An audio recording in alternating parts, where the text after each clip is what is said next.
Carla and the Christmas Cornbread by Carla Hall. Illustrations by Cherise Harris. It's Christmas Eve, one of my favorite days of the year. That's when Mama, my sister Kim, and I go to Granny's house to celebrate the best holiday ever, Christmas. Every year, I pack my holiday pajamas and my trusty sidekick, Bubba. And every year, I ride in the back seat, which is always piled high, high, high with Christmas presents.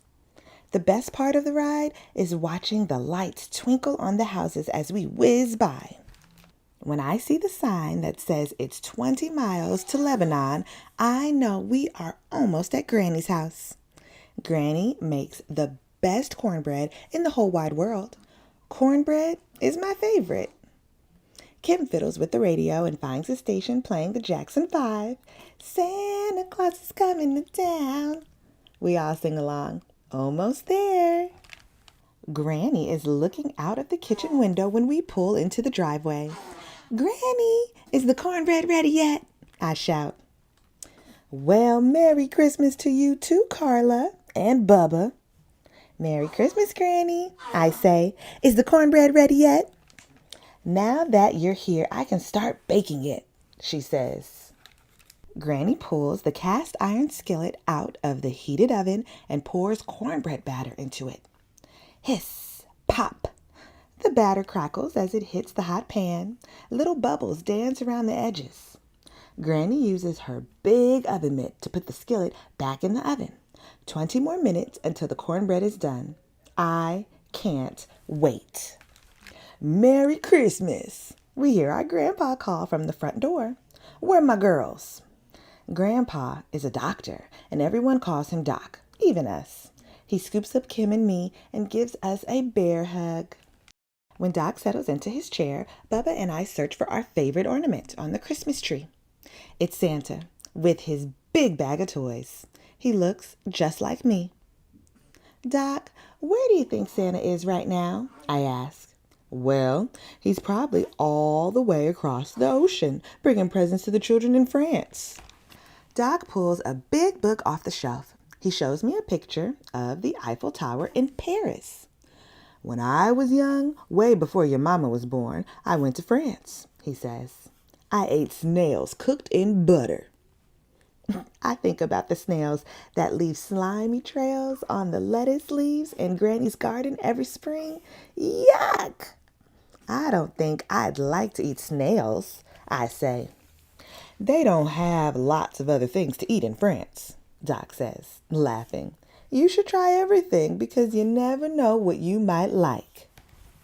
Just then, Granny calls us to dinner. We settle around the table to eat thin fried pork chops smothered in gravy, green beans, and my favorite, Granny's cornbread. Tomorrow, when all the aunts, uncles, and cousins come over, the table will be groaning with pans of macaroni and cheese, glazed ham, deviled eggs, creamed spinach, collard greens, sweet potato pie, baked apples, and popcorn balls. After dinner, Mama sends Kim and me upstairs to put on our jammies. You can help me put together a puzzle, but you can't stay up too late, she warns, or Santa will have to go on to the next house. When Bubba and I come back down to the dining room, there is the most perfect sugar cookie sitting on a plate. I take a big bite. Carla, Kim yells, that's Santa's cookie. I stop chewing. The cookie turns to dust in my mouth. My eyes filled with tears. I ate Santa's snack. What if Santa puts me on the naughty list? He won't come tonight. There will be no presents, and everyone will know I did a not-so-great thing. Christmas will be ruined. Carla, come here, Granny calls out. I'm in big trouble. I'm sure of it. I drag my feet toward the kitchen. But when I get there, Granny is smiling. It's okay. Santa likes cookies, but he really likes kids who are kind and sweet like you, she says.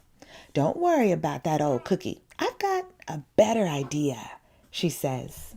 Granny pulls out a tiny cast iron skillet and then cornmeal, buttermilk, and eggs.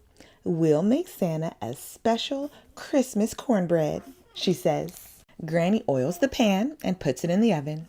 She shows me how to mix together the cornmeal, baking powder, and salt, then whisk in the eggs and buttermilk, and pour the batter into the hot skillet. Finally, Granny puts the pan back in the oven. While the cornbread bakes, Granny puts soft butter, sugar, cinnamon, and a touch of almond extract in a bowl and gives me a spoon to mix it up. Cinnamon butter. When the tiny cornbread is ready, Granny cuts it into wedges and puts the pan on a tray with the cinnamon butter and a glass of cold buttermilk. Bubba and I put the tray next to the tree. "Looks good," says Doc. "Santa gets tired of all those cookies, I bet." Still, when Kim and I settle into bed, I feel sad about eating Santa's cookie. I hope he loves cornbread as much as I do. I close my eyes, and quick as a wink, it's time to wake up. It's Christmas morning. Kim, wake up, I cry. Bubba and I peek downstairs. I'm happy to see there are presents, and all the cornbread is gone except for one little wedge. And there's a note. "Dear Carla, thank you for the cornbread. It was very good. I saved a piece just for you. Merry Christmas, Santa." It's the best Christmas ever. The end.